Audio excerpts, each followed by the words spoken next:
की यांच्या घरात घुसून मारू. घरात घुसून मारणं एवढं सोपं नसतं. आणि सगळं असताना तुम्ही मोर्चे काढायचं कारण काय? आरोपी सगळे अटक आहेत, हे सगळं झालंय तरी याच्यामध्ये धनंजय मुंडे साहेबांचा राजीनामा मागण्याचं काम यांनी चालू केलं. स्वर्गीय संतोष देशमुख यांना इथं भावपूर्ण श्रद्धांजली आम्ही हे केलं होतं, कार्यक्रम ठेवला होता. आणि त्या माध्यमातून ज्या पद्धतीने या खुनाच्या मागचा तपास व्यवस्थित लागला पाहिजे, जे आरोपी आहेत त्या आरोपीला शिक्षा मिळाली पाहिजे, यासाठी या महाराष्ट्रातल्या सगळ्या 18 पगड जाती त्या कुटुंबाच्या सोबत आहेत. आणि त्या कुटुंबाच्या सोबत असल्यामुळे आम्ही कुठल्याही प्रकारचं राजकारण करत नाही. पण संतोष भैया देशमुखच्या नावावर या महाराष्ट्रामध्ये वेगळ्या वेगळ्या प्रकारचं राजकारण, मोर्चे, आंदोलन सुरू झाली. आमचं स्पष्ट मत आहे की बीड जिल्ह्यामध्ये घटना घडली, त्याचा तपास CID करताय, त्याचा तपास SID करताय. त्या गुन्ह्याकडे देवेंद्र फडणवीस साहेबांचं लक्ष आहे. त्याच्यात अमित शहा भाई गृहमंत्री देशाचे त्यांचं लक्ष आहे. आणि सगळं असताना तुम्ही मोर्चे काढायचं कारण काय?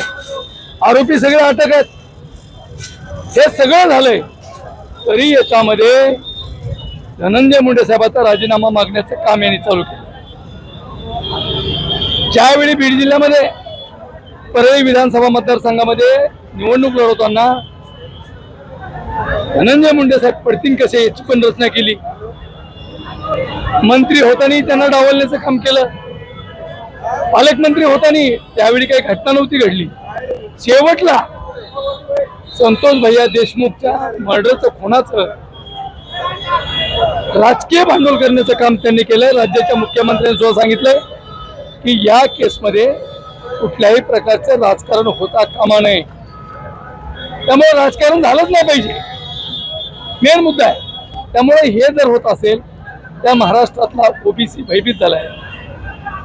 जरांगे पाटलांनी परभणीमध्ये एक असं वक्तव्य केलं की यांच्या घरात घुसून मारू. घरात घुसून मारणं एवढं सोपं नसतं. आणि त्यामुळे लोक भयभीत झाले, त्यामुळे लोक संघटित व्हायला लागले. हे लोक काल एका दिवसात निदर्शने ठरली आणि आज एका दिवसामध्ये 5000 लोक आली. येणाऱ्या काळामध्ये पहिला मोर्चा आम्ही बीडमध्ये काढणार. त्या मोर्चामध्ये किमान लाखोच्या संख्येने लोक असतील. आणि सरकारला जर वाटत असेल की संख्येवर सगळं होतं तर बीडमध्ये आम्ही 100% बहुजन समाजाला घेऊन मोर्चा काढू. खऱ्या अर्थाने हे कुठेतरी थांबलं पाहिजे. आजही मराठा समाजानं आम्ही एकमेकाच्या गळ्यात घालून फिरतोय. अनेक जागेवर मराठा समाज माझे सगळे मित्र आहेत, बांधव आहेत. आणि आजही मराठा आम्ही मोठा भाऊ म्हणून समजतोय. परंतु हे होत असताना अशा प्रकारचा जातीवाद करून या महाराष्ट्रामध्ये वातावरण गढूळ करायचं आणि आपलं स्वतःचं नाव मोठं करण्यासाठी एक वेगळ्या विषयावर जाऊन काहीतरी वक्तव्य करायची, त्याच्यामुळे हे वातावरण खराब झालंय. आणि मी राज्याच्या मुख्यमंत्र्याला मी आवाहन करतो, विनंती करतोय की ह्या गोष्टीकडे लक्ष द्या.